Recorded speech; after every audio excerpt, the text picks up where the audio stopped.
Será que uma mudança dentro da estrutura organizacional tem capacidade de impactar negativamente o resultado de um software de gestão de projetos que estava gerando benefícios?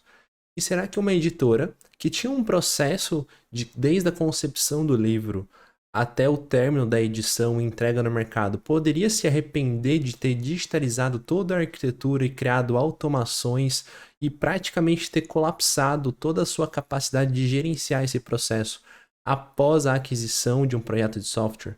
Se você quer entender como esses cenários podem acontecer e os softwares podem criar caos na organização se forem mal implantados, fica comigo nesse vídeo.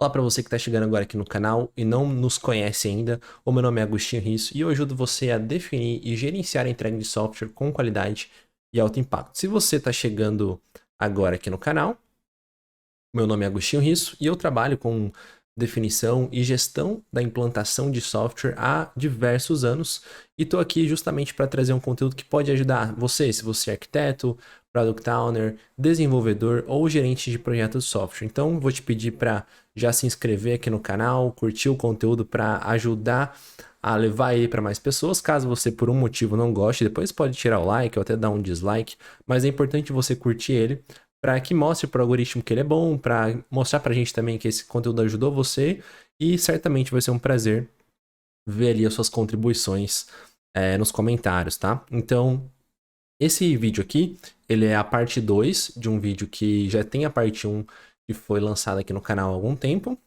Hoje eu tô gravando esse vídeo na quarta-feira, ele vai ao ar na quinta e a parte 1 saiu na última terça. Então, se você quer conferir a parte 1 também, que são outros casos, mas o tema é o mesmo, que é o que nós aprendemos com projetos de software que deram errado e pioraram as operações definitivamente ou apenas por um período, vai lá na parte 1 e esse vai ser a continuação.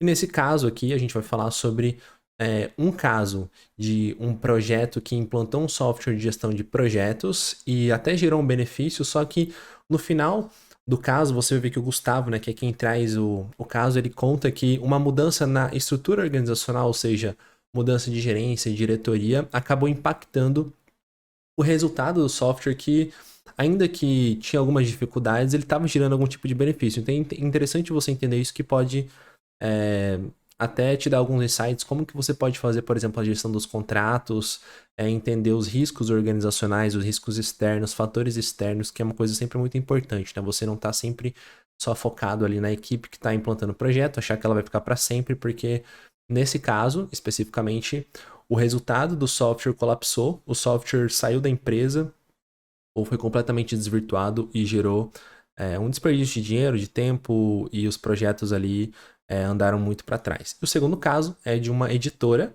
que implantou um software para digitalizar toda a arquitetura de processos dela, criar vários robôs, várias automações, que até era bem intencionado, mas eles queriam implantar um processo que não existia, ou seja, o próprio Gustavo, né, que trabalhou no projeto, ele considerou que o software é, era utópico. Por quê? Porque ele visava implantar um processo utópico, que as pessoas, na verdade, até achavam algumas que deveria ser seguido, mas na prática eles não achavam que deveria ser seguido, porque sempre que você implanta um software, você restringe, caso ele precise ser seguido, as possibilidades de variação. Então é bem bacana o conteúdo. Eu vou soltar ele aqui para vocês, mas antes vou pedir para você me seguir aqui nas redes sociais. Se você não me segue no Instagram, eu sempre coloco um conteúdo complementar ali ao aqui do canal e outros também diversos relacionados a esse dia a dia aí da implantação, definição e gestão da entrega de software. Então, vou soltar o vídeo aqui para vocês, fiquem com ele e se você curtiu, lembre de curtir e compartilhar. Valeu. Então, bora? Bom, então vamos lá. Segunda parte desse vídeo aqui. Continuando, a gente falou do primeiro caso, foi o painel de Power BI, com pouco conhecimento técnico, que piorou as operações. Segunda foi. Bom, a primeira é essa aqui, que a gente já mostrou. Segunda, que é a história de advocacia, que não teve adesão à arquitetura de processos digitais. E agora vamos para um caso que o nosso querido Gustavo vai trazer, que é do processo de gestão de projetos que não era aderente à realidade. Conta mais desse caso aí, por que que esse software piorou as operações de projetos nessa empresa aí, Gustavo? Beleza. Então, esse é um caso que a gente trabalhou, a gente trabalha com vários escritórios de projetos e a gente vê vários cenários do que vocês já viram aqui anteriormente, o Agostinho falando, o Flávio falando, sobre tem a utopia, tem a falta de LM e etc. Nesse caso, foi um caso um pouco diferente. O que aconteceu nesse caso? A gente estava trabalhando numa empresa que ela já mexe com engenharia, então eles são bem metódicos, eles são bem sistemáticos, porque as coisas já fluíam ali dentro. Existia uma metodologia de gestão de projetos. Eles tinham documentado isso em, sei lá, vários anexos, várias páginas, exatamente como deveria ser o processo de gestão de projetos deles. E interligado já com as ferramentas que eles usavam antes. Então, ó, você vai pegar esse arquivo Excel, você vai criar isso aqui, vai criar esse documento, vai abrir o SAP e vai colocar isso aqui dentro. E qual foi a nossa participação? Estudar essa metodologia e desenvolver uma ferramenta que automatizasse coisas dessa metodologia de projetos que já era existente. Então, a primeira parte do projeto, pegar o documental, sentar em cima, entender, ver o que está fazendo, ver que parte dava para ter digitalizado, que parte dava para automatizar, que parte dava para ter uma aprovação automática e como encaixar tudo isso dentro da ferramenta. Então, foi feito isso e foi sendo desenvolvido o projeto. Desenvolver um projeto, como já existia uma metodologia e ela era validada, ela era homologada e era de apoio da diretoria, vamos dizer que o requisito estava bem definido, não tem problema nenhum com o requisito. Mas, se já era abordado pela empresa de que algumas áreas, algumas pessoas, porque a empresa entra e sai pessoas e troca, e cada um tem ideias diferentes, não seguiam exatamente à risca o que era o processo desenhado, a metodologia deles ali dentro. Mas o requisito era implantar o que estava no documento? Exato, porque qual foi o argumento da diretoria e da coordenação do projeto? Nós sabemos disso, mas as pessoas, a partir da ferramenta, vão precisar seguir exatamente o que é a metodologia. Então, sabemos que há falhas no processo das pessoas, mas nós vamos forçar que elas façam segundo a metodologia. Então, já houve isso. Deixa eu só dar um case sobre um parênteses rápido para falar o que aconteceu hoje. Hoje, uma colega minha virou para mim, ó, preciso fazer uma reunião com você para que você aprove a viabilidade de um determinado projeto. Falei assim, foi feita a concepção conforme o processo? Nem falei de sistema.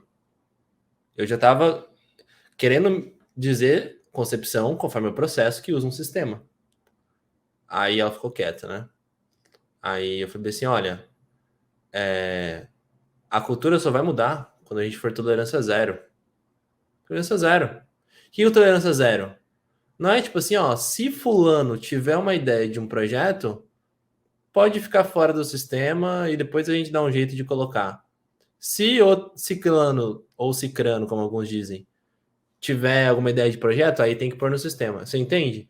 Que a cultura tolerante à adesão ou não, dependendo de quem teve a ideia do projeto, é o que vai fazer tudo colapsar. E aparentemente era o caso aí, né? Não, é mais ou menos no cenário deles, porque não era necessariamente o nível de gestão que estava. A gestão toda comprou a ideia de que vamos forçar as pessoas a usar porque a metodologia é boa e é confirmado que processos que seguem essa metodologia dão certo. E tinham casos disso. A alta direção estava comprada nessa ideia. Sim, porque mas a alta direção era conivente com existirem exceções? Então, na verdade, ela não tinha o controle disso. Então, nesse ponto específico, ela falou assim: de fato, nós sabemos do processo, as pessoas sabem da cultura, mas nesse caso específico, falta-se uma ferramenta que traga governança nisso, porque hoje é tudo paralelo e tudo perdido. Beleza, ó, o case perfeito ali para o projeto perfeito. E meio que já é aí parte da miopia, né? Porque não é a ferramenta que gera governança, são as pessoas. A ferramenta ela tá lá para receber o input das pessoas. Ele é só um... eu implantei essa ferramenta. Eu implantei essa ferramenta e aí ela me deu governança. Não, cara. Não, governança é uma coisa criada por pessoas. Tanto é que você pode implantar governança sem sistemas. Essa governança ela vai ser mais frágil, sim, mas você pode. A ferramenta, mas olha, é o indicador da governança, é o indicador do que está falhando. Ela pode indicar e falar, aqui está o problema. Olha esse projeto aqui, ó, não funciona. Ele consegue falar isso, então a ferramenta consegue prover isso. Mas, então, um projeto perfeito. Flávio e Agostinho falaram, cara, projeto perfeito. E aí nós fomos implantando o projeto, entregamos o projeto. Durante a entrega do projeto, né, quando nós fomos passar, houveram reclamações no treinamento desse pessoal, mas isso aqui não acontece, não é a realidade e tudo mais. Mas veio o top-down de que não é a realidade, mas vai ter que ser a partir de agora. Tudo certo, tá? Começou a ferramenta. Só que o que aconteceu no longo do caminho? No longo do caminho é uma empresa grande, várias oportunidades, entre e sai de pessoa.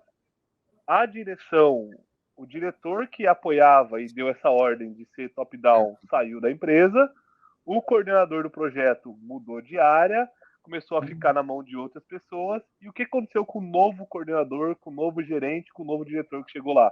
Ele chegou, qual foi a primeira coisa que ele ouviu? Temos uma ferramenta que nos dá um baita de um trabalho, não é coerente com a nossa realidade de hoje. Sim, que bacana, né? O que começou a acontecer? Um diretor novo, um gerente novo, qual a coisa que ele mais quer? Gerar valor. E ele começou, entendi, então a ferramenta não gera, vamos começar a criar aqui paralelamente, vamos começar a criar um projeto aqui diferente. E isso começou a boicotar a ferramenta e criar coxa de retalhos na ferramenta para se adequar num processo ali dentro. E assim, é uma escolha de gestão, tá? Assim, vamos olhar, beleza, implantamos uma ferramenta, a ferramenta ela estava melhorando a empresa, melhorando a operação, e em determinado momento ela começou a piorar a operação. Por que piorar a operação? Porque era só isso que era visto.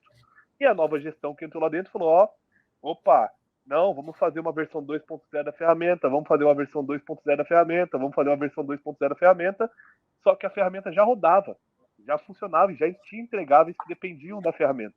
E o que aconteceu nisso tudo?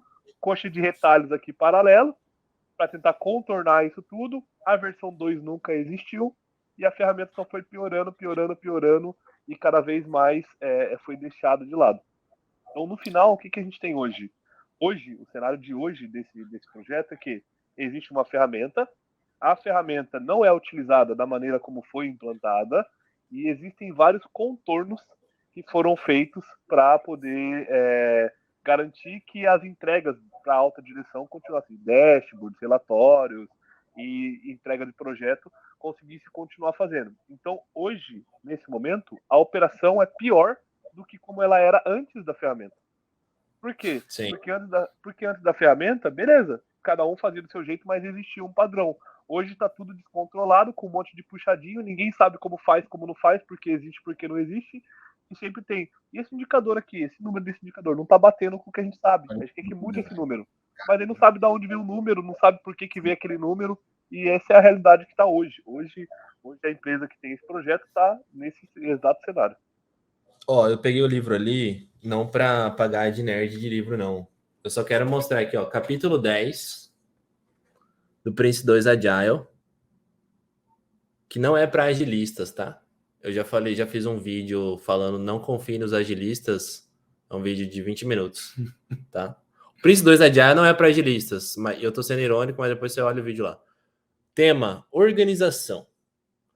Eu posso fazer mais conteúdo depois específico sobre isso, mas o que o tema organização, que é um aspecto da gestão de projetos, aborda? Ele aborda exatamente isso aí que o Gustavo falou.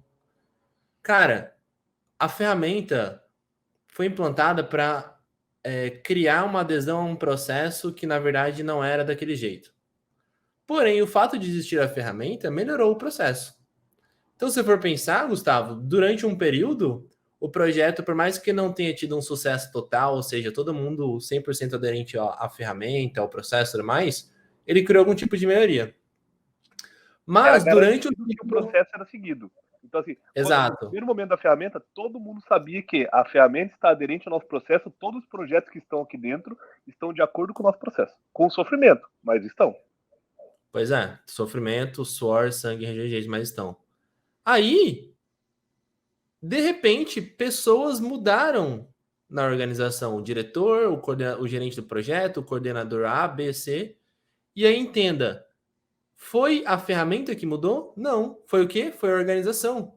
Por isso que a organização é um tema importante. E o tema organização, que é um aspecto que você está sempre endereçando ao longo do ciclo de vida do projeto, não é só a estrutura organizacional da empresa, é também ela, mas é a estrutura organizacional do projeto.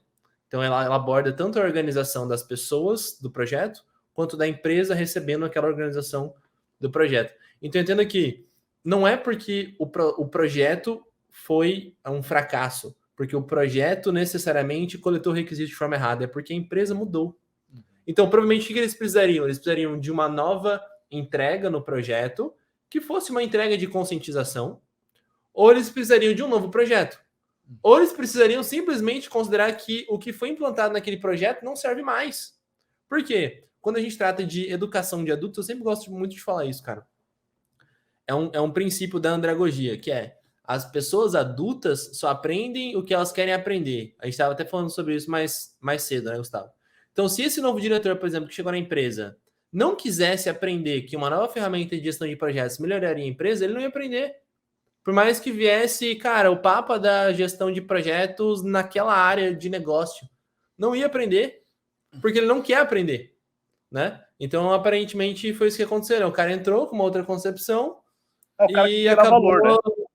É. Ele quis gerar valor, falou, como que eu vou gerar valor pro pessoal hoje? Aí já tinha um complô realizado Fazendo o que a galera quer, né? contra a Facilitando um... Gustavo, isso que você falou é tão profundo, me fez ter uma reflexão aqui rápida, e aí trazendo para a parte jurídica, para a área da advocacia e do direito contratual, etc. Olha só como é interessante, porque o seu trabalho, né, nesse projeto, ele era de entregar um benefício para a empresa. Só que, ao mesmo tempo, se você faz um projeto, e esse projeto provavelmente deve ter durado um período longo, porque se é uma grande empresa, você contornar um navio maior demora um tempo maior. Cara, olha o tanto de esforço que você tem que ter para fazer esse projeto dar certo. E aí, o que você quer sair de lá? A venda, né? Qual é a venda? A venda é quando o cara contrata de novo ou quando o cara te indica. Então, não entregar um projeto bom, mesmo que não seja por sua causa, é ruim para você, é ruim para a empresa. E olha como você pode até pensar isso já antes de você fechar um contrato com uma grande empresa, que é uma cláusula, por exemplo, se houver a modificação de uma estrutura, na estrutura organizacional, de diretores que estão à frente do projeto, ou nós precisaremos de um tempo, um período de 30 dias, para fazer todo um trabalho com esses novos diretores, ou, por exemplo, isso é causa de rescisão contratual. Porque nós sabemos que lá no final pode ter um boicote em relação ao projeto. Então, olha o nível de profundidade disso que você está falando. Você está no meio de um trabalho, entregando algo lá que você... Querendo ou não, cara, tempo não é só dinheiro, tempo é vida. Então você está ali num negócio entregando, você não está fazendo trabalho só por dinheiro, o projeto. Você está fazendo porque tem um ideal aí por trás. Aí no meio disso, os caras simplesmente, por uma questão política da organização, muda algumas pessoas e aí ferra com o projeto e todo o trabalho que vocês perderam nesse período foi jogado fora, entre aspas, né? E assim, não é problema. Eu não vejo nesse cenário como uma decisão errada do gestor ou do diretor. Não é uma decisão. Ele tem uma decisão, entendeu? Ele escolheu agradar um público, gerando valor, agradando um público. O que ele teve que negligenciar? O que foi o erro, no meu ponto de vista? O erro foi não entender o propósito para que eles seguiam o sistema. Porque ele preferiu. Ele preferiu naquele momento. Ele quis agradar as pessoas. Ele quis agradar as pessoas e não a corporação. Não gerar benefício para o negócio. E talvez aquela era a meta dele, entendeu? Talvez aquela era a meta dele naquele momento. Muito legal isso, Gustavo. Muito bom. Ele entrou lá e falou: qual que é a sua meta hoje? A sua meta é fazer com que os gerentes de projeto sejam satisfeitos. E aí, como que ele quis? Como que existem várias maneiras de fazer isso? Como que eu vou fazer com que o gerente de projeto seja satisfeito? Os caras estão reclamando da ferramenta. É mais fácil tirar a ferramenta? Tira a ferramenta. Aí no ano que vem a meta dele é o quê? Agora sim você vai ter que. Agora os gerentes de projeto estão fazendo caos, nenhum projeto é entregue. Agora sim. Então, esse negócio vai muito longe, porque tem tudo a ver com isso que a transformação digital que a gente fala de projetos que são entregues, eles têm que, aí de novo, vai voltar a LN, blá, blá, blá, blá, blá, eles têm que ter um propósito para existir, porque se não se troca a pessoa, a primeira coisa que troca é a ferramenta. Então, a ferramenta tem que ter um impacto, uma documentação e uma abrangência tão grande na organização que, na hora de trocar o gestor, eu só vou... O cara já é incorporado. Eu só vou contratar um diretor que conheça Power BI e bababá. Por quê? Porque senão entra um diretor novo e tem tudo em Power BI. Cara, mas eu só mexi com Tableau. E a gente vai trocar tudo que é de Power BI, vamos trocar para Tableau. O cara pode fazer isso. Talvez é assim que ele vai gerar valor. É assim que ele vai ver valor. Então, se a ferramenta, o processo, se o software, ele não tiver incorporado de uma maneira, uma adoção boa na organização, porque se tiver uma adoção boa, ele vai contrata um gerente de projeto que tenha conhecimentos em Power BI. É isso. Por quê? Porque Power BI é a ferramenta que nós hoje utilizamos para gerar o projeto. Eu não quero que venha um cara de Tableau, não quero que venha um cara de ClickView, eu quero que venha um cara de Power BI. Então a tecnologia tá fazendo com que a ferramenta está fazendo com que as pessoas sejam obrigadas top-down de novo, obrigadas top-down a utilizar aquilo que já existe dentro da organização. Muito bom. Excelente.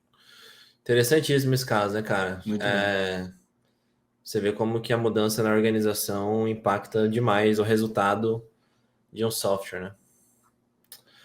Bom, vamos para qual o próximo caso aí que vocês querem ir? Para gestão de arquivos utópico ou empresa de consultoria? Eu acho que podemos ir para o... Gostei do arquivos utópico. Vamos para esse então, Gustavo. De gestão de arquivos utópico. O que era utópico? Eram os arquivos que eram utópicos? Era a gestão? Era a gestão? Ou era o projeto, hein, cara? Ou era a sombra? Cara, eu acho que era tudo que era utópico. Desse eu acho que no final até as pessoas começaram a ser utópicas aí nesse cenário, né? Porque você se desiludiu com as pessoas, cara. Como assim? Normalmente a gente se desilude. Como foi o cenário? Como foi o cenário disso, né? Então a gente chegou também num software, num cliente, e ele produzia, parte do trabalho dele era lidar com muitos arquivos. Então, assim como no escritório de advocacia, grande parte do trabalho é fazer petição, arquivos, etc., várias partes do arquivo do trabalho dele era fazer gestão de arquivos.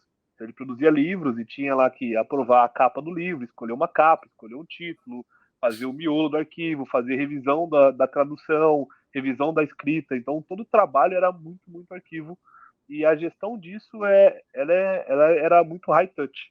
Então, tudo ficava muito na mão do editor, mas o editor, às vezes, tinha 10 projetos, e aí se perdia, ele não sabia qual era a versão, ele não conseguia revisar direito, são várias pessoas envolvidas.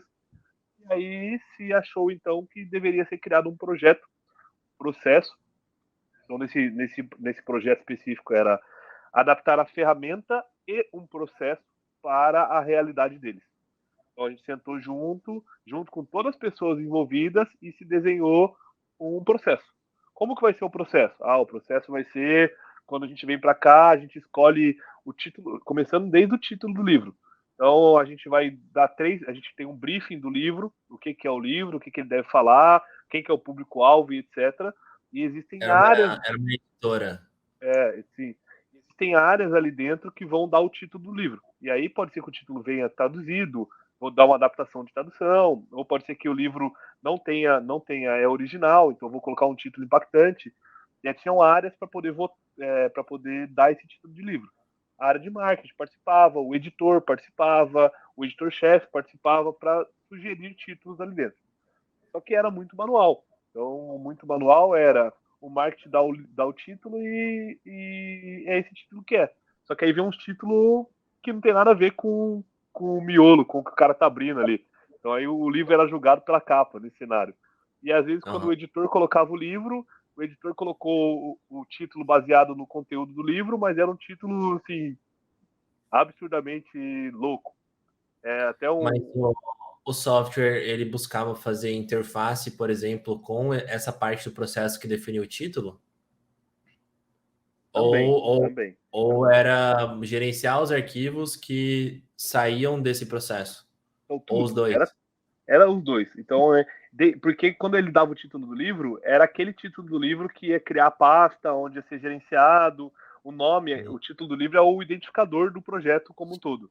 Então, aquele título de livro era o primeiro passo para poder criar isso aqui dentro de outros sistemas, mandar para a gráfica, fazer a pasta, fazer toda a gestão de arquivos. O título do livro é a chave. A gente tinha um código. É o título do livro que é a chave para tudo isso.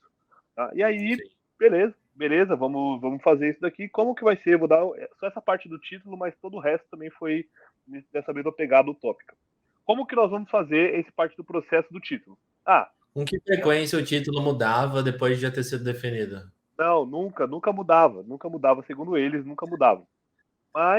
mas era meio que era mesmo autoritário. Então era bem assim, gostei desse, vou colocar esse, quem mandava por último para gráfica dava o nome de fato ali do livro.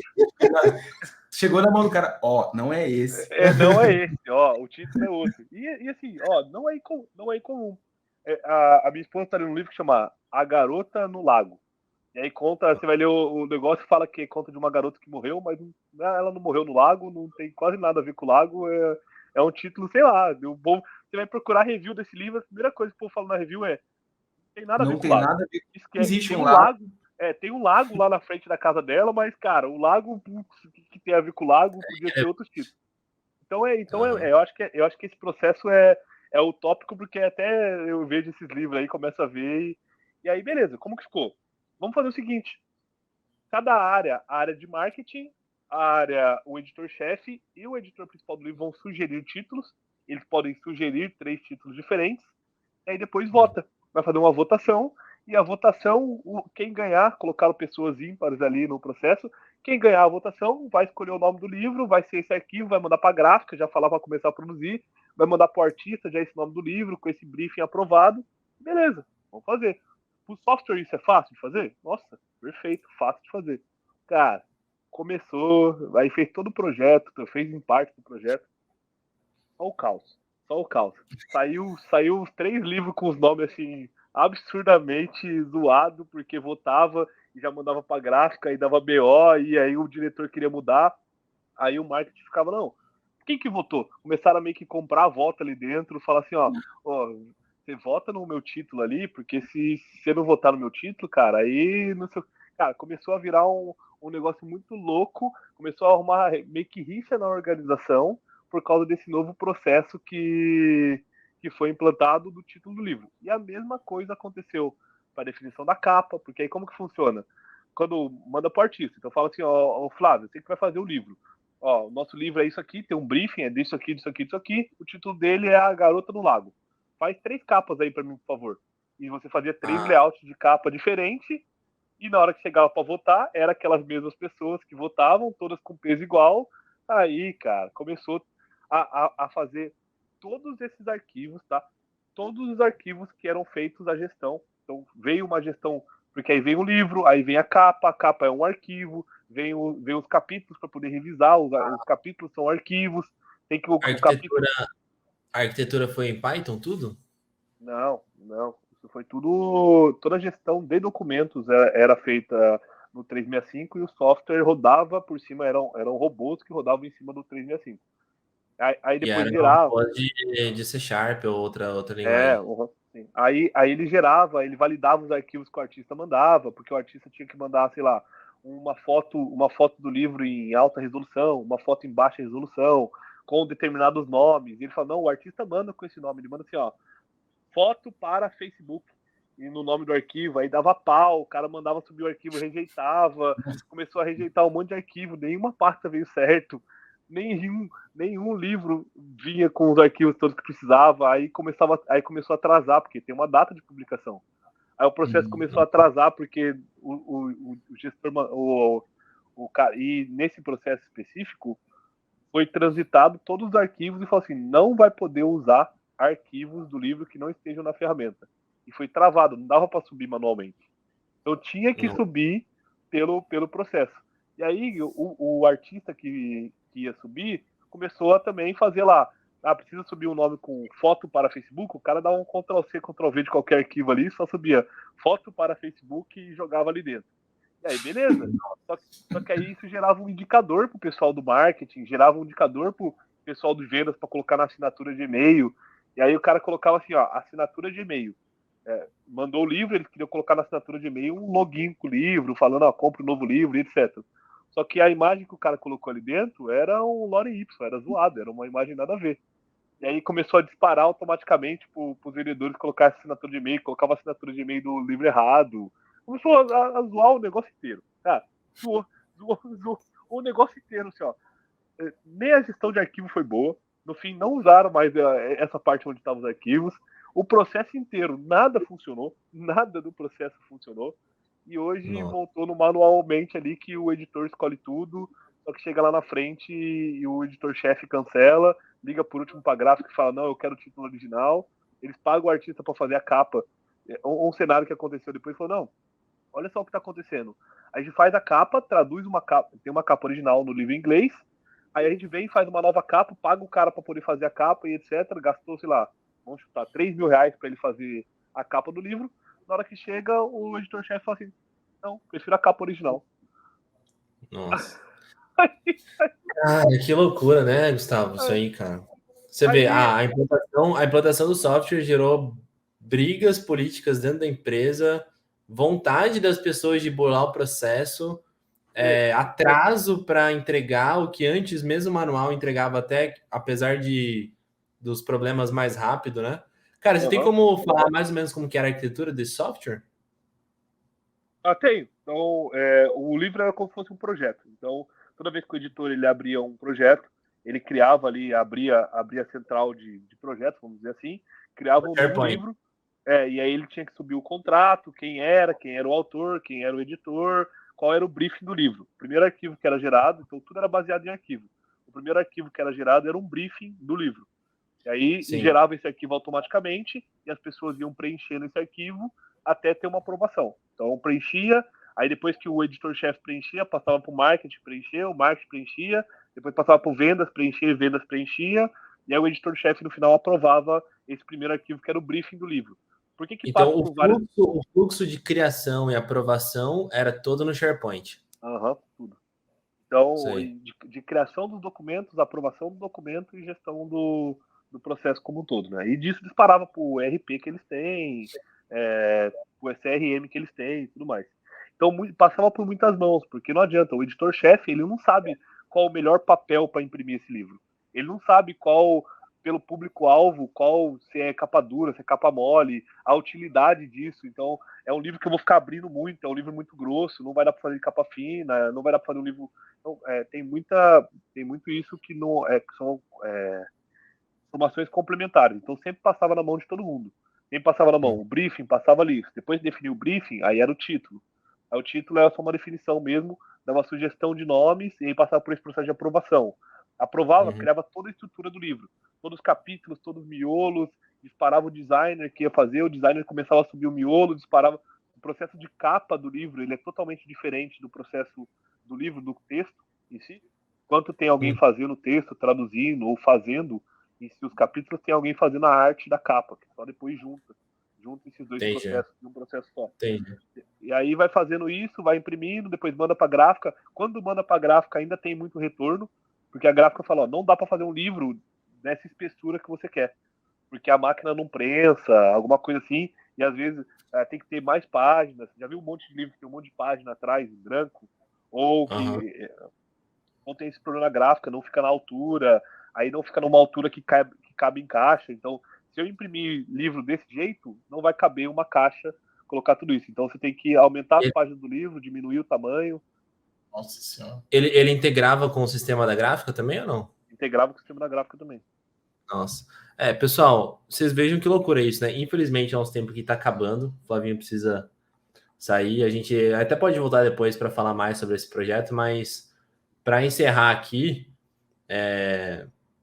eu entendo que, assim, cara, talvez nesse caso foi um problema de requisitos, mas foi muito aparentemente um problema de organização também, né? Não sei o que vocês acham. Na verdade, eu vejo que é utópico. Por que eu coloquei como utópico? Porque o processo não existia, eles inventaram um processo novo, que eles nem sabiam se funcionava ou não.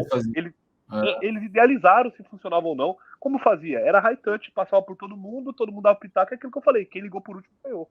Era assim o processo. Então eles inventaram um processo utópico, eles inventaram uma ferramenta utópica, porque eles acharam que a ferramenta ia resolver o problema, eles inventaram pessoas ali que poderiam fazer parte do sistema, mas não inventava, e eles queriam resolver todos os problemas, por exemplo, a assinatura de e-mail do cara de vendas dentro do mesmo processo que nem existia. É diferente uma organização, né, Gustavo? Quando ela não tem um processo registrado, mas ela tem um processo internalizado. Nesse caso não existia processo nenhum. Aí entrava a questão da política também, porque daí você mexe com arte, com o pessoal de arte, tem todo um uma peculiaridade no trabalho, que um tem o Não ego. não é exato, não é exato. Isso é uma Não é coisa importante. Qual era a melhor capa do livro? Não tem como medir qual era a melhor capa do livro das 3. Você pode trabalhar as cores, que vai chamar mais atenção nisso, aquilo, vai trabalhar todo o neuromarketing, mas não tem uma definição de arte, o que é bonito e o que não é, né? Eu já ouvi muito isso, cara, principalmente quando eu começava a trabalhar com projetos de processo que depois viravam ou não software, que assim, aqui não tem processo. É igual esse caso como você comentou, pô, não tinha processo.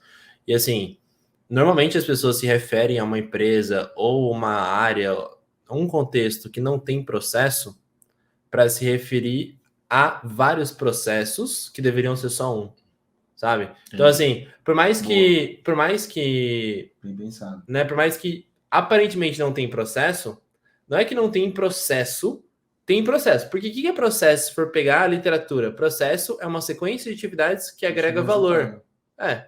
O ponto é que se o processo sempre muda, mas ele deveria ser padrão, ele tem vários processos. Você tem vários processos. E aí, na verdade, não é nem falta de processo, é processo demais. É processo demais, né? E aí, como que o analista de requisitos vai conseguir mapear os diversos processos que existem, sendo que, aparentemente, nesse caso aí, a própria empresa não queria admitir que essa era a realidade, né? Se você virasse para a empresa e falar, tem processo? O cara ia falar, claro que tem, o processo assim, assim, assado, quero que o sistema faça isso. Você chega para o João, fala isso. Aí você chega para a Maria, ela fala outro processo. Aí você chega para o Joaquim, outro processo. E eles não queriam... E um ponto importante... Ele fala mal, ele faz daquele jeito, mas eu não gosto do jeito que ele faz, não.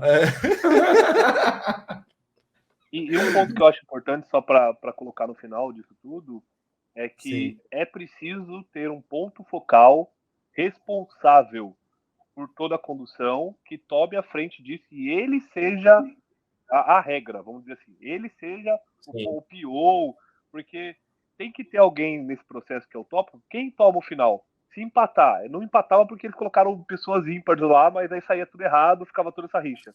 Quem que manda aqui? Quem que é o responsável? É o editor? Então é o editor. O peso do editor vale mais, cara. Entendeu? Mas eles não quiseram criar eles não queriam criar essa rixa por causa de autoridade, mas acabaram criando uma porrada de rixa diferente, uma porrada de coisa diferente. Criaram silos, né, de guerra ali. Começaram a criar porque não tinha um responsável. E isso é uma das coisas que estão pregando hoje nos softwares, que é uma coisa que na teoria é muito boa, mas na realidade não funciona. Tem que ter um cara... Por que você escolheu seguir a ferramenta desse jeito? Porque eu sou o responsável, se der problema é culpa minha. Então vamos seguir assim, e pronto. Mas tem ou não, pô, veja bem. É o PO do cliente, né, cara? Tipo assim, por mais que vocês tenham uma empresa de software e você tenha lá uma pessoa que é super capaz de construir o software pela equipe que vai implantar, se o cliente não tem um representante, que é o PO do cliente, né, poxa, e esse pode cara ser que tem não... que ter autoridade. Ele não basta ter conhecimento técnico, como a gente estava falando de um outro problema ali, mas ele precisa ter autoridade, né? Ele precisa ter conhecimento técnico e autoridade. Mas isso é totalmente contra o que é feito hoje, entendeu? Hoje tem gente vindo ali, não, a equipe escolhe o que é melhor, a equipe escolhe se vai fazer ou não vai fazer. A equipe é autogerenciável. A equipe é autogerenciável, ela escolhe. E se tiver que demitir alguém da equipe, quem vai dar a decisão final? Vai ser Big Brother? Vai colocar ali todo mundo no final? Vamos lá, junta todo mundo da equipe, e aí, quem que vocês querem demitir da equipe aqui? Dá uma escolha aí. Não é essa a realidade, entendeu? Não funciona na prática isso. Não funciona na prática. No papel funciona legal. A equipe se autogerencia, ela escolhe as prioridades, ela fala o que é bom, o que não é bom. Só que no final, o dinheiro está na mão de algum acionista, o projeto está tá na responsabilidade, é a meta de alguém especificamente. Então, precisa-se ter um responsável. Em todas as coisas ali, precisa ter um responsável. É legal negociar? Nós precisamos de negociação, nós precisamos de um monte de coisa. Mas precisa ter um responsável. Ouvir as partes é interessante, mas a decisão quem toma é um. Claro, precisa disso. Assim, infelizmente, eu ouvi uma coisa aí de um político agora, dessa parte de segurança. Não, porque aqui a gente sempre negocia tudo, sempre eu negocio tudo, eu não mando em nada. O cara é responsável pelo executivo da minha cidade, ele falou assim, eu não mando em nada, tudo negocio. Eu não mando em nada, porque se toma um tiro numa favela, uma coisa, ele não quer ter responsabilidade de falar que foi ele. Não, cara, o executivo, o chefe do executivo da minha cidade, ele falou assim, eu não mando em nada, tudo é negociável. Então, cara, sai daí, mano. Sai daí, o chefe do executivo não manda em nada, então não tem o que fazer, cara. Não tem o que fazer. Muito bom. A galera, Gustavo, eu acho que é o seguinte, é igual o lance do propósito, entendeu? A galera pegou essa gestão nova e não está entendendo o que está querendo dizer com ouvir as pessoas da empresa. Ouvir as pessoas da empresa é você ouvir ideias, é você entender o cara do chão de fábrica, o que ele está pensando, incentivá-lo a estudar para ele trazer inovação para dentro da empresa. Quem toma decisão é a liderança e ponto final, velho. Exato. E tem que estar disposto a enfrentar isso. Eu mandei uma foto com o Agostinho um tempo atrás, assim, ó. Se você não quer gerar atrito, não seja líder, venda sorvete.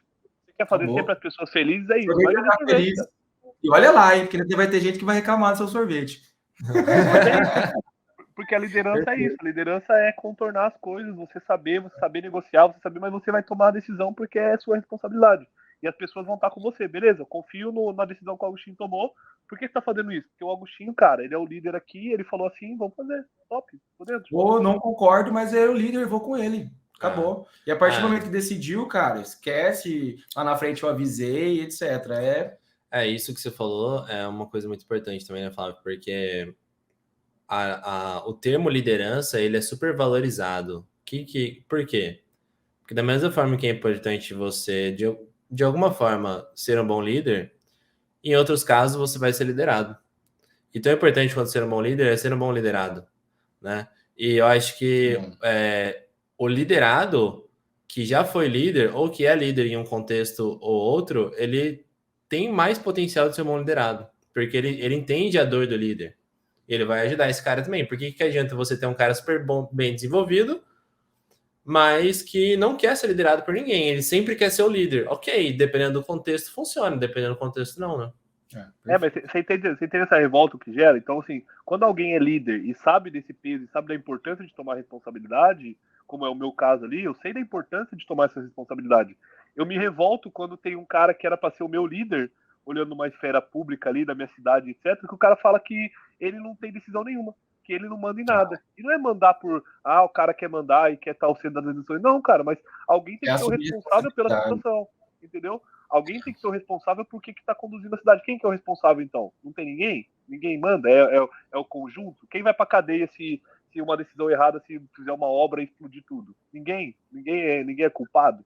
Então esse passivismo ali, ele é prejudicial e está entrando na empresa por meio da agilidade. Infelizmente, por meio da agilidade, está entrando esse passivismo. É por isso que o Prince 2 Agile não é para agilistas. Se você é agilista, não leia Prince 2 Agile. Tá? É uma brincadeirinha de mau gosto, mas eu gosto de falar ela e ser como a gente tá. Ressaltá-la. E como eu estava conversando com o Flávio hoje de manhã, o que é importante é ser o quê, Flávio? Feliz, né? É você. Lembra aí do aprendizado, sem olhar no celular. Ser carinhoso com os aprendizados e ácido com os erros. Amoroso com os aprendizados e ácido com os erros. Com os problemas, alguma coisa assim. Com os erros, né? É isso, cara. Muito Pessoal, bom. Obrigado aí pela participação de vocês. Eu queria ficar mais umas 3 horas aqui falando sobre os 5 casos. Podem me convidar mais aí para escutar, pelo menos. Não, cara, você tem sempre muito a contribuir. Obrigado, Gustavo. Valeu, cara. Obrigado, Gustavo. Espero que você volte aí com mais tempo ou a gente faça outras oportunidades. Fazer um Pessoal, um dia. Espero que vocês tenham gostado do conteúdo. Nos vemos na próxima. Valeu pessoal. Tchau. Até mais. E o que você achou do conteúdo? Bacana, né? É interessante como que os softwares eles são impactados não só pelos requisitos, pelo ciclo de vida do projeto, mas também por toda a mudança relacionada à estrutura organizacional, ao interesse das pessoas, como elas percebem a organização. Então, novamente, vou te pedir para curtir o vídeo, compartilhar ele, que vai ajudar ele a ser entregue para mais pessoas e ajudar mais pessoas se você quiser entregar para diretamente alguém que você acha que pode se beneficiar disso, beleza? Obrigado por nos ter acompanhado até agora e nos vemos no próximo. Abraço, tchau, tchau.